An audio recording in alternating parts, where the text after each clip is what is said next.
High Fire by Owen Colfer. Read for you by Aaron Tyson. Chapter 1. Vern did not trust humans was the long and short of it.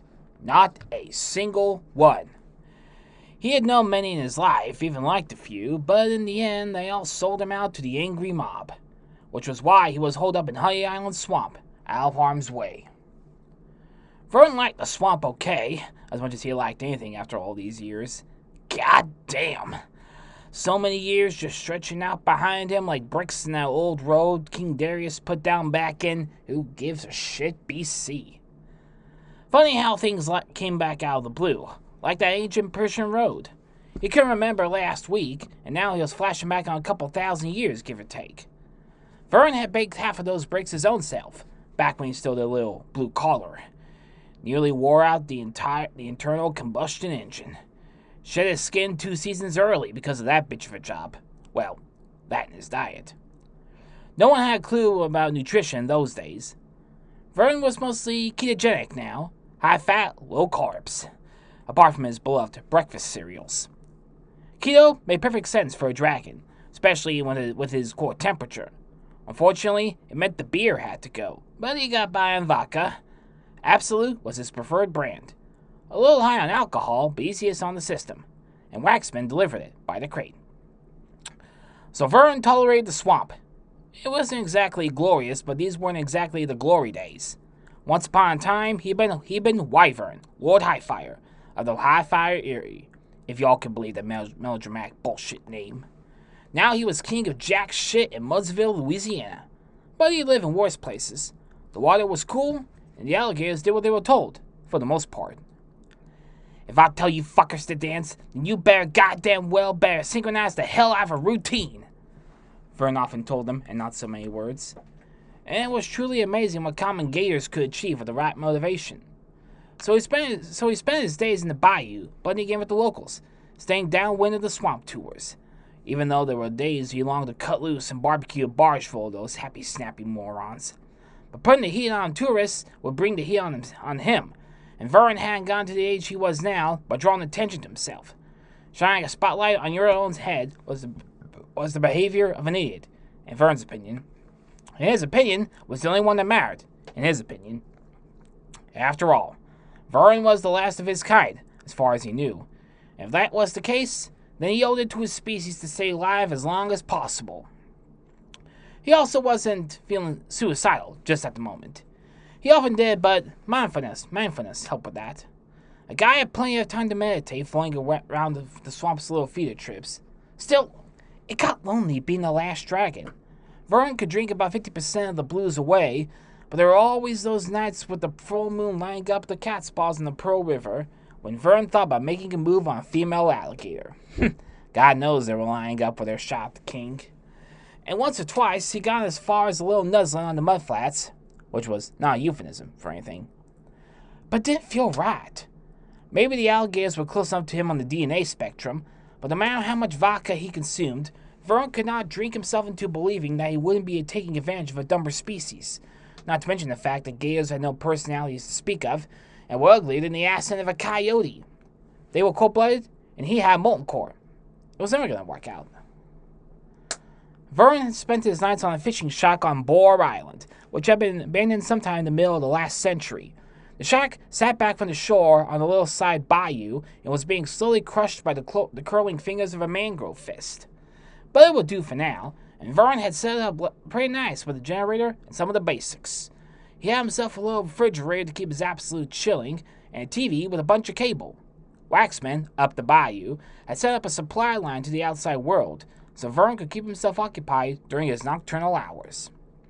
It was all about survival, and survival was all about profile, or the total lack of it. Absolute zero. No credit cards or cell phone, no trips to Petit Bateau, and no online presence. Vern had set himself up a social media account a while back, cobbled together a fake persona, called himself Draco Smog, which he thought was pretty cute. But then Facebook started adding location services, and some Lord of the Rings fanatics began asking probing questions, so Vern shut it down. Lesson learned.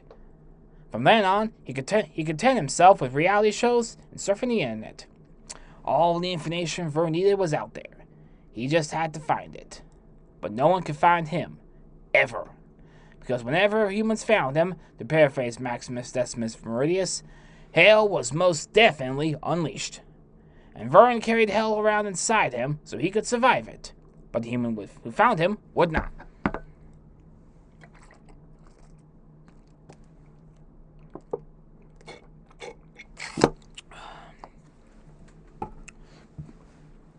Squib used to have a daddy, and back in those days, his daddy would say things along the lines of, "Don't you go seeking dollars out of my pocket, Squib, or I'll tan your hide." And you see my beer, boy? You better not be sipping on my butt, Squib, or I'll tan your hide. Or, how come you ain't minding your own business, Squib? You heard about the curious cat, right? That cat got his hide tanned, and then some. It didn't take Squib long to figure out that daddy's sayings usually ended up with someone's hide getting tanned. And generally, that hide was his. Squib reckoned it was probably his own fault, mostly his own fault, as he did have trouble to keeping his nose out of other people's business. It's a free country, he reasoned in his defense, so everyone's business is my business. But then his daddy left on Squib's 13th birthday, as apparently buying a gift card for his kid was more responsibility than he cared for. But none of his talk actually mattered much anymore. And in actual fact, that daddy wasn't even Squib's real daddy, no matter how much Squib conned himself that it was. Waxman, who lived up on a houseboat across the river, said that Squib's real daddy found this a bit too much for him, and this guy was just some freeloader who turned up when Squib was much more of a rugrat, and his sainted mother was a mess. This replacement papa was nothing but a goddamn fool who was always shooting his mouth off, as Waxman told it. Prison jabber he most likely picked up in Angola, or some other state farm, judging by the ink crawling up out of the neck hole of his t-shirt. "You and the Lodi are better off without that no-account loser," he told Squib when the boy delivered his groceries. "Most he can read is off cigarette cartons. Just taking advantage of your mama's kind nature is what he was doing." Mostly, Waxman was full of bullshit swamp wisdom, but this time he hit the nail on the head, especially where Lodi was concerned. Squib's mama surely did have a kind nature, nursing folks as she did all hours for $2 above minimum wage. Then coming home to his delinquent ass. Squib was overly familiar with the particular term delinquent, being that it was read to him off a report card or charge sheet often enough.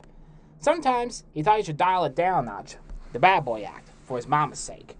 Because he loved her so much that it made him furious at all the assholes who had broken her heart. His own original papa, who checked himself out when he had folks who relied on him, and then fake daddy, who left when he had sucked the Lodi's heart dry, like he was some kind of vampire or with a taste for love instead of blood. So Squib tried to rein himself in, but never took. Squib could allow that he missed having a daddy, even a fake one, as long as he kept that thought inside his own head. Even if that daddy did drink beer like it was keeping him alive instead of the opposite, and even if he did raid Mama's coffee tin for change and spend it on lottery scratch tickets, and even if he did swing for Squib whenever he had a drunk on, Squib reckoned he'd love his daddy, a little anyways. A person can't help loving their own kin, but that didn't mean he couldn't hate him too. And when fake daddy left his mama a Lodi with nothing more than an empty coffee tin and a string of gambling notes running all the way down to New Orleans, which, as it turned out, the holders had zero problem transferring to his common-law wife, Squib hated his fake daddy with a laser intensity that was pretty focused for a boy without even a scrap of fuzz on his chin.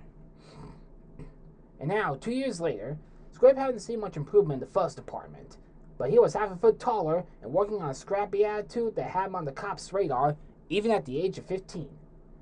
There was a constable by the name of Regent's Hook who got shot down by Squib's mama in the Pearl Bar and Grill one time in front of a packed house. And ever since that night, Hook had himself a hard-on for Squib and made sure to take any complaint against the minor real personal. It seemed to Squib that every time he farted, old Regents would be knocking on the door offering to forget about it, for a little consideration from Squib's mama. "Goddamn Hook," Squib thought. "He ain't gonna back off till someone gets fucked." As a matter of fact, it had been Regent's Hook who bestowed the nom de creme Squib upon Squib. His given name was Everett Moreau. As Hook had commented in Squib's first time in the station, Moreau, like the doctor at the Island of Freaks, right, kid? Except you're one of them freaks, not the doctor. The nickname incident was back when Squib's fake daddy was still bunking in the Moreau shack, and young Everett went out on the lake one night fixing to dynamite a few catfish with a boomstick he bought off a kid in school whose papa had a strongbox. No catfish were harmed in the experiment, as Everett had succeeded in only blowing off the little finger of his left hand and the stern of a canoe he borrowed for the job. Regent's Hook had been waiting when the patched-up boy, hampered by overkill manacles, was brought into the station. I heard that wasn't much of an explosion, boy, he said. More of a damn squib. And there it was. Everett Moreau came away from that night with 9 fingers and a nickname. So when it came time for Hook to really take against Squib on account of his humiliation, they were already acquainted. And Squib wasn't hard to recognize with his hands over his head.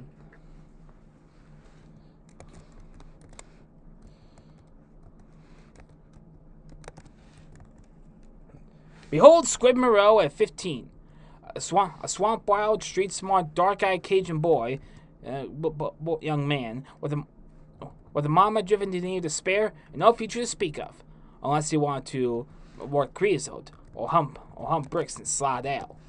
Long on dreams, short on plans, most of the time. He was doing his best to stay straight, but it seemed like straight didn't pay the bills, even with his own 3 jobs and his mama's shifts at the Petit Bateau Clinic. But change was a-coming, for Squib had been presented an opportunity. On this summer evening, with the blood-sucking mosquitoes hovering above the swamp murk, and the cypress trees standing sentry on the shores of Honey Island, Squib would be shaking on a deal to buy himself and his mother a little wiggle room for the attentions of Hook, who was escalating his courtship of Elodie. Hardly felt like a day went by when he didn't make time to swing by the Moreau landing with some bullshit excuse for being in the ass end of a dirt lane. Noise complaint. Truancy office. Disturbing the peace. Jaywalking, for Christ's sake. Whatever shit he could dredge up. Always with a bottle of sparkling wine packed in blue ice packs in his Chevy's cooler. Blush, Mama's favorite. And it was only going to be a matter of time before Regent's got a hook foot in the door. And then the only thing standing in his way was a flat screen. And you didn't put a halt to a man like Hook with a flat screen. Squib knew that his mama hadn't warmed to the constable, not nowhere near it. But not so long in the bayou, and with Regents pissing all over the boundary, the other dogs were staying the hell away. Regents could provide for a share, Elodie told Squib one night, eyes hefty after a long shift at the clinic. He could straighten you out. Lord knows I can't. Squib knew that his mama must be bone tired and a long way down the dumps, having maybe nursed a favorite patient through their final hours on God's earth. Even to talk like Hook was an option for her. He knew that the only reason Elodie would allow such a world-class asshole across the threshold would be to put a stop to Squib's own criminal gallop. And he felt responsible for that. Sometimes he dreamed of Constable Hook and some kind of embrace with his mama, with kiss and such. And he woke up in a cold sweat that had nothing to do with bayou heat. So for maybe the 100th time, Squib swore he would shape up. He vowed it most fervently, and to his credit, believed his words to be gospel at the time. But he was fallible by virtue of his youth. And after barely a week, Squib was back to skipping class. This is me, he said. I can never change. And so when school broke up, he had approached Willard Carnahan in the Pearl Bar lot. Carnahan was perhaps the only man in Louisiana who knew the swamp bed and Squib himself. And so the boy offered his 2 hands and strong back to the swamp moonshine runner. A trial run was offered, and tonight was the night that Squib kicked off his apprenticeship. Just for the summer, Squib told himself, and just a hoot or cigarettes, maybe machine pots, no drugs, no people either. I'll make enough to pay off our debts and maybe get some place in town, far away from Hook and fake Daddy's reputation. And so Squib crept out to the swamp without bothering to communicate any particulars with Elodie, who was on night shift at the clinic, and would have chained him to the water pipe if she knew who he was fraternizing with. He launched a marine ply pirogue he had fashioned himself, with some pointers from Waxman, and into the water, not 10 feet from the porch of the Moreau River shack, but decided against starting up the long tail engine bolted to the stern. It's all gonna change tonight, he thought, as he paddled his little flat-bellied pirogue upriver and mudslick levee wash-off, sticking close to the borders of bulrush. I got a black t-shirt on and pack of jerky, case of emergency, thought the 9-fingered boy. Ain't nothing can go wrong. Regent's Hook was without doubt a colorful individual. There wasn't hardly a crime he hadn't participated in or turned a blind eye to at one point or another. Safe to say that he didn't get to where he was by attending church regularly and baking cookies for Africa. Hook had gone to law enforcement via the military, and he had gone to the military by virtue of the fact they judged it better than the federal penitentiary. When 18-year-old Regents stood before a Miami-Dade judge, the clerk had to draw a breath before reading the charges, which included, but were not limited to, conspiracy, mail fraud, wire fraud, intimidation, bribing a witness, grand theft auto, narcotics possession with intent to sell, obstruction, and assault. The judge responded to this litany with the expletive, "Jesus Christ on a broomstick, kid!" which effectively put him in contempt of his own court, and present him with young Regents with Option A, Army, or Option B, Baker Correctional Institution.